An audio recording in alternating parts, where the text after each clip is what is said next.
আমি পরের under recruitment পুরোটা বের করে পিএসসিতে দিয়ে দেবো।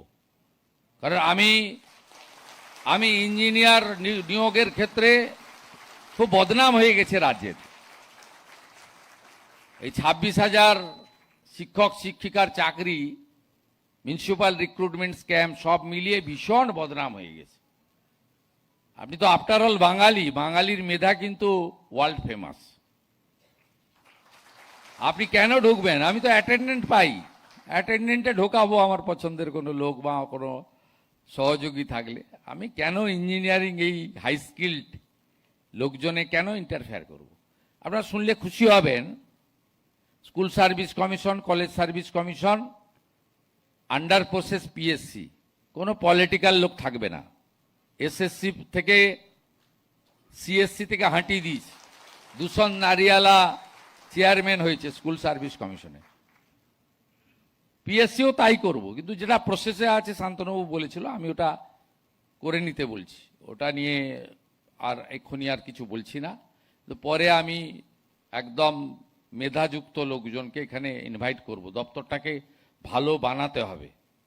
হিউম্যান রিসোর্স সবচেয়ে বড় জিনিস একটা দপ্তরের এবং একটা পরিষেবার ক্ষেত্রে। এবং আপনারা অনেকে অনেক দিন এক জায়গায় রয়ে গেছেন, ট্রান্সফার পলিসি থাকা উচিত। আমি লিস্ট করতে বলেছি 3 বছরের বেশি থাকলে, যাদের 1 বছর রিটায়ারমেন্টে বাকি আছে আমি টাচ করব না। কিন্তু 3 বছরের বেশি যারা আছেন একটু ভাবতে হবে। এক্সেপশন থাকবে, কেউ পেশেন্ট থাকলে বা কারোর কোনো অসুবিধা থাকলে আমি কনসিডার করব, এমওএসও কনসিডার করবে, কিন্তু একটা পলিসি থাকা উচিত। এখানেও অনেক কিছু ঘটে, আমি কিছু শুনতে পাই। আমি তো ফিল্ডে থাকা লোক। তা মুখ্যমন্ত্রী ছাড়া সব পদই আগে হয়ে গেছিল। লাস্ট মুখ্যমন্ত্রী ছিল, এটাও জনগণ দিয়ে দিয়েছে।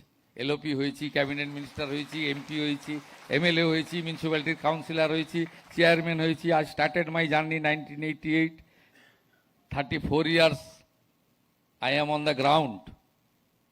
ন্যাচারালি আমি এক্ষেত্রেও একটা নীতি থাকা দরকার, এটা আমি আপনাদের কাছে বলবো। আর আপনাদের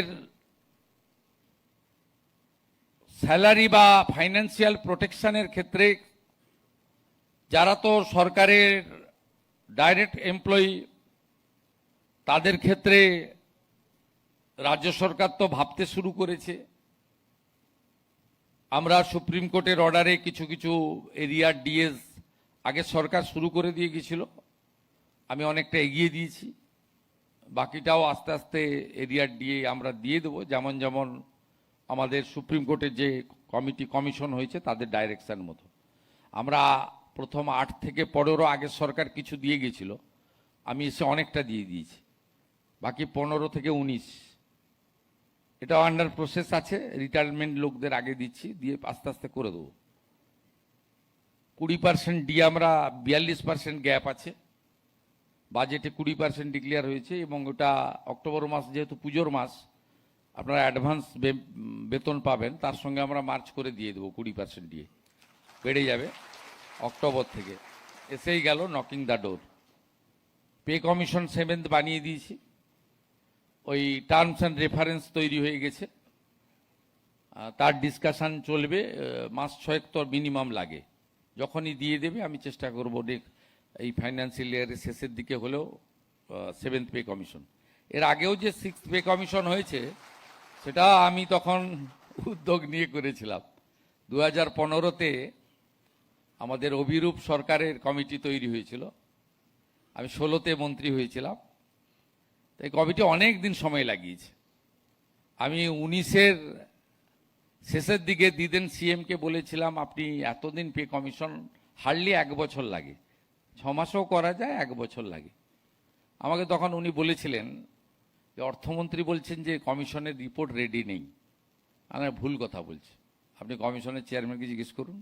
তো উনি জিজ্ঞেস করেছিলেন আমার সামনে ডেকে, কমিশনের বলেছিলেন যে অর্থমন্ত্রী বলেছেন যে রিপোর্টটা জমা দিতে না, টাকা নেই। আমি বললাম যে এটা আপনি দিয়ে দেন। তা সেই মতো 2020 জানুয়ারিতে 6th পে কমিশন আপনারা পেয়েছিলেন, কিন্তু তাতে ডিএ আপনার তুলে দেওয়া হয়েছিল। এটা তো পরে সুপ্রিম কোর্টের লড়াই, এটা আপনাদের ডিমান্ড, একবারে স্যাট থেকে শুরু করে সুপ্রিম কোর্ট সব জায়গায় জিতেছেন আপনারা। আমারও একটু ছোটোখাটো রোল পিছনে ছিল। যাই হোক, আপনাদের কারোর কোনো অসুবিধা হবে না। আর বাকি যারা থার্ড পার্টি পাচ্ছেন, ওয়েবেলের মাধ্যমে নিয়োগ হয়েছে বা অন্যান্য, এদেরও রিভিউ আমাদের সেলিম সাহেব এবং শান্তনু বসু মহোদয়ের করা উচিত। কারণ আমরা সব জায়গায় দেখছি, দেখুন যারা কাজ করবে তাদেরকেও ভাবতে হবে। কিন্তু আমরা ছোট ছোট কাজ করেছি, এগুলো সব সরকারের ভাবা উচিত। যেমন আপনাদের এই পেমেন্ট সংক্রান্ত না, কিন্তু অর্থনৈতিক সংক্রান্ত। আপনার হাই স্কুলের বাচ্চাদের বা আপার প্রাইমারির বাচ্চাদের মিড ডে মিলের জন্য বরাদ্দ 10 টাকা, প্রাইমারির বাচ্চাদের ছিল 6 টাকা 78। আমরা বললাম যে না, এটা হতে পারে না, ওদেরকেও 10 টাকা দেওয়া উচিত। কেন্দ্র সরকার যদি না দেয়, আমরা ওন ফান্ড থেকে দিব, আমরা 10 টাকা করেছি। এটা ছোট্ট কাজ, বড় কিছু নয়। 2017 সালে হসপিটালে 3 বেলা খাওয়ারের ডায়েটের রেট ছিল 56 টাকা 40। 2017-তে আপনার রিভিউ হয়েছিল 17 আর আজকে 26। আমি পিজিতে গেছিলাম, ওটা আমার ভবানীপুর বিধানসভার মধ্যে পড়ে, আমি রুগী কল্যাণ সমিতির চেয়ারম্যান অ্যাজ এ এমএলএ। আমি পিজিতে গেছিলাম, রুগীরা বলছে সকালে দুপুরেও কুমড়ো, সন্ধ্যাতেও কুমড়ো। আমি বললাম কেন, এমএসভিপিকে জিজ্ঞেস করলাম, বলে 56 টাকা 40 পয়সা 3 বেলা খাওয়ার কিভাবে দেবে। আমি দ্রুততার সঙ্গে ওটাকে 110 টাকা করে দিয়েছি 3 বেলা খাওয়ার। এই যে ছোট ছোট কাজ, বেশি কিছু নয়, কিন্তু এগুলো ভাবতে হবে। নিচের তলায় আপনার যারা মিটার রিডিং নিচ্ছে, যারা করছে, তাদেরকেও ভাবতে হবে যে এই পয়সার উপরে তারা সংসার চালাচ্ছেন। রিভিউ করতে হবে, এবং সেটা নিশ্চয়ই cut your coat according to your cloth. আপনি এমন কিছু সিদ্ধান্ত নিতে পারবেন না যেটা আপনি দিতে পারবেন না। যেমন আপনাদের সঙ্গে কেন্দ্রের যে গ্যাপ, এবার আস্তে আস্তে মেটাবো। আপনারা সবাই ভেবেছিলেন নতুন সরকার এসেছে 42%ই হয়তো একসঙ্গে দিয়ে দিবে। আবার বাজেটের 2 দিন আগে সোশ্যাল মিডিয়াতেও ঘুরছিল 10% দেবে। 10ও দিইনি, আর 42ও দিতে পারিনি। আমি যতটা হিসাব টিসাব করে এমন কিছু করেছি যাতে দিতে পারি। অতএব আগামী দিনে নিশ্চয়ই মেকআপ করে দেবো আমরা আস্তে আস্তে। এইভাবে এই দপ্তরেও আপনারা খুব মন খুলে কাজ করুন, ভয়ভীতি কাটিয়ে ফেলুন। আমি কতগুলো বিষয় আপনাদেরকে বলছি, এগুলো নির্দেশই ধরে নিতে পারেন।